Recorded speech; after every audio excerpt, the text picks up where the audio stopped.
Okay, we're back. Finished up MEATZAM. I know most people don't even know who this is or will never know who this is, but this is a character I created back on this channel back in the day. I got a complete walkthrough for this thing, but number one, nobody knows the character, but you don't necessarily have to have a character to show people what you're doing. But for instance, with this one here, I had 2 steps forward, 4 steps back, 3 steps forward, 6 steps back on this one because I could not get it where I wanted it to be when it was supposed to be a quick, simple, fun one. But I'm going to run through here what I did and what I used and how I did it, and probably just leave it at that because I have a lot of footage of me putting this thing together. But I was all over the place. I couldn't get a solid ground on a good solid videos where I wasn't bouncing back so much, and I don't feel like, really, be honest with you, going in editing all that out. And those videos, I love doing those kind of videos. Sometimes they do really well with the views and the people that want to watch them, I guess, and sometimes they don't, which is okay, but I just like to do them because I like the editing process. I love to put videos together. But let's get right to this so I'm not killing any more time. What I started off with this whole piece is the matte white war paints primer, the matte primer. I always use this. It's what I use. It's what I'm going to use forever because this is the best white, in my opinion, to use if you're going to use a white base as a primer. Then I went in. Well, no. Then I went in to this just this black Createx. I did some pre-shading. Let me stop them here for a second. The pre-shading, and I hope, I don't know, you see he's a little more darker than on camera because I got so many lights on him, but he's a little of a matte. You can see the pre-shading all through the detail, the muscle around here, you can see it like around the lightning bolt, down the legs, through the legs. Maybe you can't tell so much on, underneath the belt. I mean, I wanted to have that dark, and I want to see all the striations of the muscles and wherever the shadings may be. So I went in there and I pre-shaded everything. You could probably see, I mean, this doesn't really do too much justice, but it does okay. The crotch area and stuff, it does okay, but I wish it did better with my camera because my camera's not a great camera, but it's not a real cheap camera. I was going to do a live with this, but it turned out that my webcam was completely awful when it comes to the actual colors of this.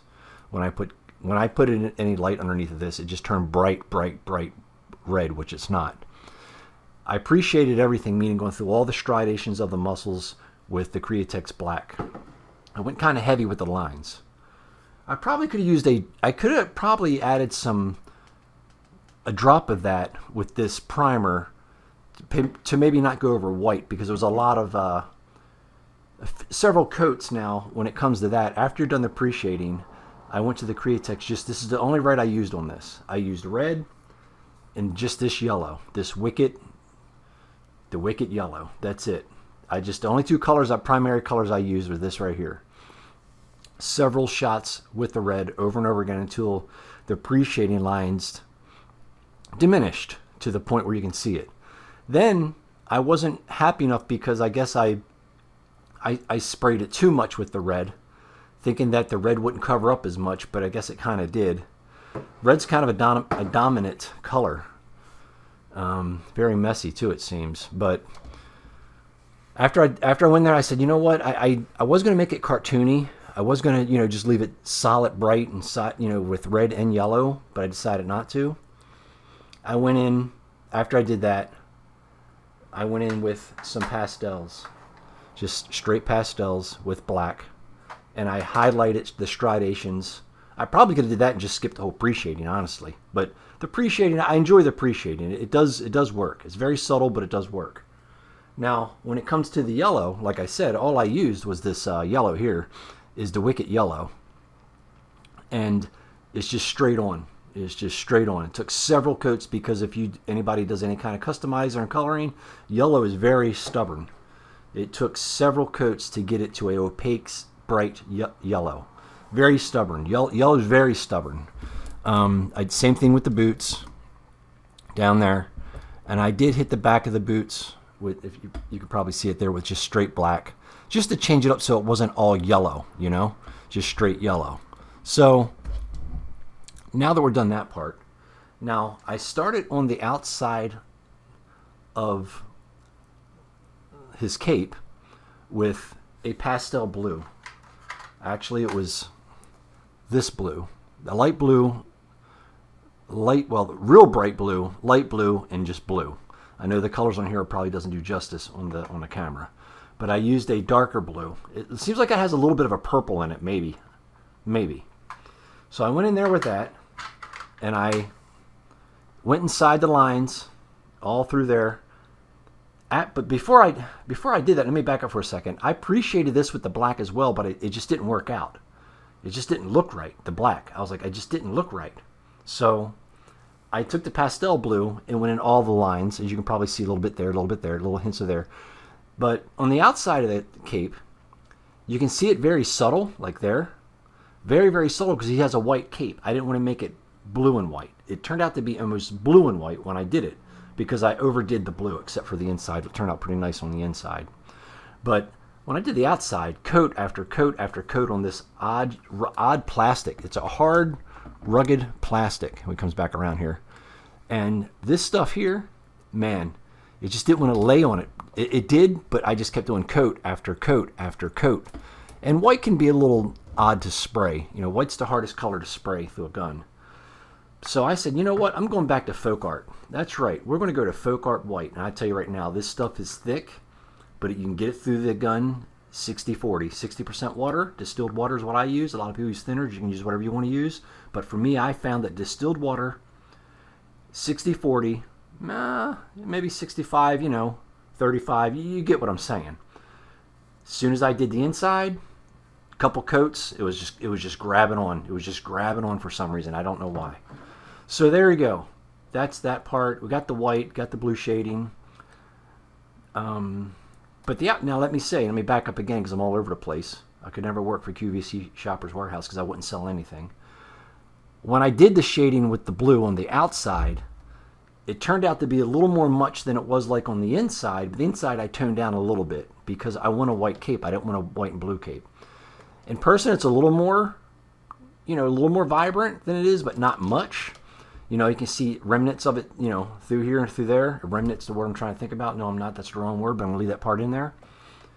I left the inside. I dulled it down a little bit on the blue, the shadings and stuff. On the outside, I went back in because it looked like it was blue and white. What I did was just go back in. I took some more of this folk art, sprayed it on top to the desired white that I was looking for, because I wanted it primarily white. It worked out. And let me stop this thing here. And now, the boots gave me a hard time. The boots gave me a hard time. And why I say that is because down here at the bottom, I was trying to get, you probably can't, it doesn't show any justice on the boot here, but I tried everything in these crevices here. You probably, like I said, it's so bright in here right now, it doesn't do it too much justice. But these folds are highlighted in white. Well, not exactly white. White with like maybe 10% yellow in it. I just dabbed the same yellow I used for the boots and the gauntlets and the belt and the chest and everything.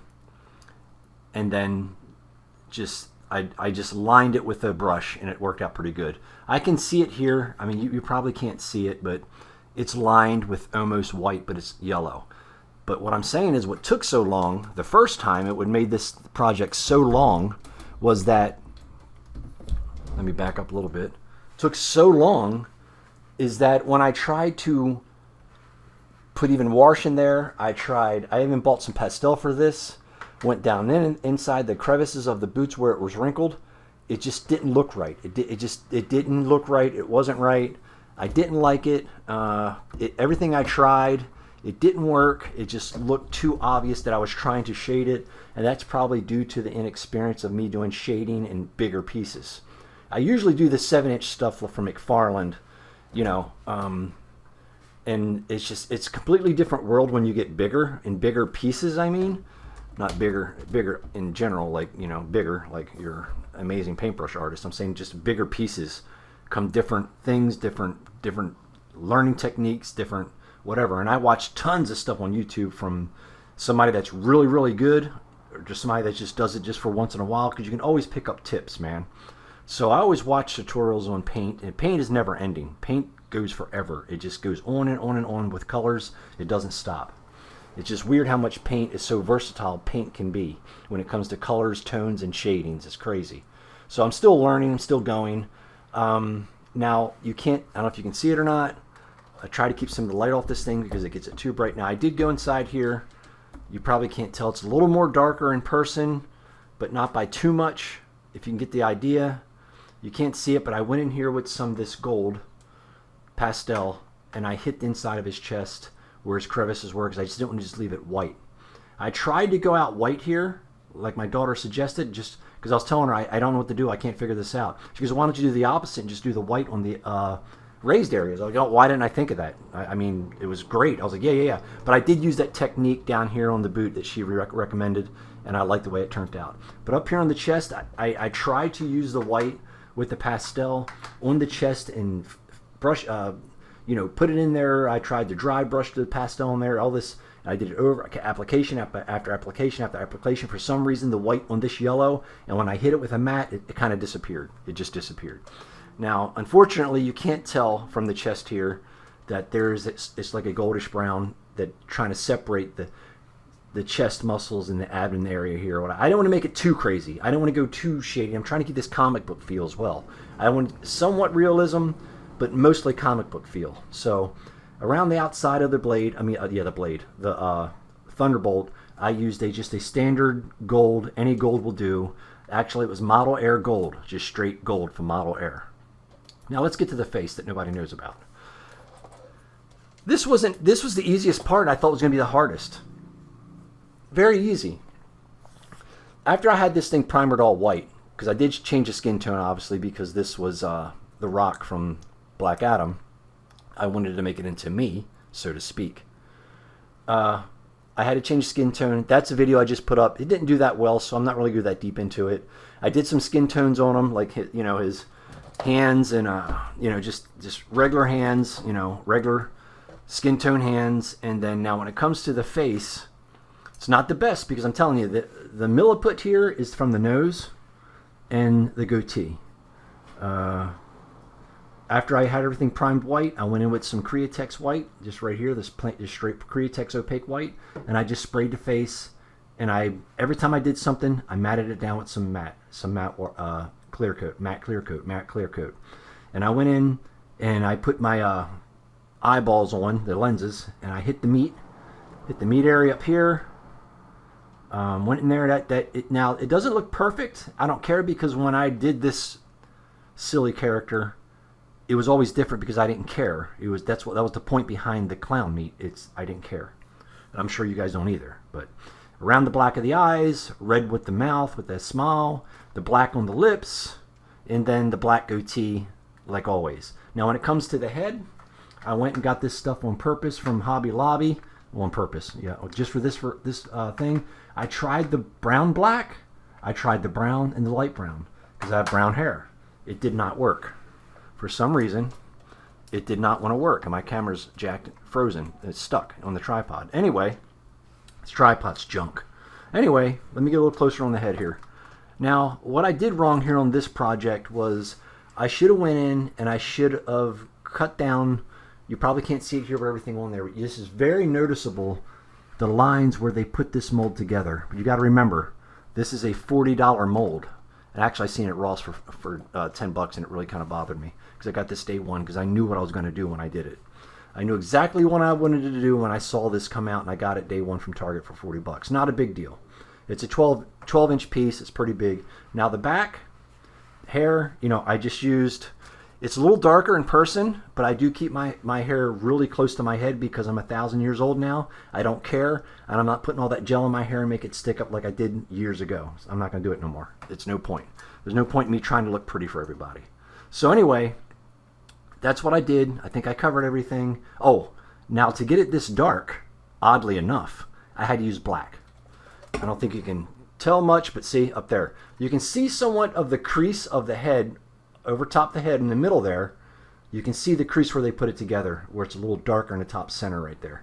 That I should have sanded this down a little better. I always Scotch pad everything that I do that I paint, but I should have sanded it down better. But you know, for the first, this is my second like big piece I did. I did a Buzz Lightyear that turned out was easy because it was easy, really easy to do because it was really simple. I just put some wash on it, but that's here and there.